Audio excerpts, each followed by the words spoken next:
മുഖ്യമന്ത്രിക്കെതിരായ അഴിമതി ആരോപണങ്ങളും അവയ്ക്ക് മറുപടി പറയാത്തതും ഉൾപ്പെടെ UDF പ്രകടന പത്രികയിൽ ഉൾപ്പെടുത്തുമെന്ന് Kerala Congress working chairman PC Thomas.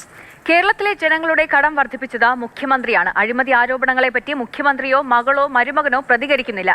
റബ്ബറിന് കിലോയ്ക്ക് 280 രൂപ വിലസ്ഥിരത ഉറപ്പാക്കുമെന്ന ഇടതുമുന്നണിയുടെ പ്രഖ്യാപനവും എങ്ങും എത്തിയില്ല എന്നും PC തോമസ് കുറ്റപ്പെടുത്തി.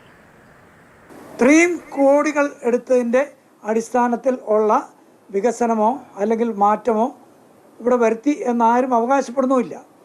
അപ്പോൾ പിന്നെ എങ്ങനെ ഈ രീതിയിൽ കടമെടുത്താൽ മുന്നോട്ട് പോകും? അപ്പോൾ ഒരു സംശയമുള്ളത് ഇത് അഴിമതിയാണോ ഇതിൻ്റെ പുറകിൽ എന്നാണ്. 2.25 കോടി രൂപ അദ്ദേഹത്തിൻ്റെ മകൾ വീണയുടെ ഒരു കമ്പനിയുടെ അക്കൗണ്ടിലേക്ക് വന്നിട്ട് അതിന് ഒരു സോഴ്സ് ഇല്ല. പക്ഷേ അതേക്കുറിച്ച് ഒരു എക്സ്പ്ലനേഷൻ ഇതുവരെ തരുന്നില്ല.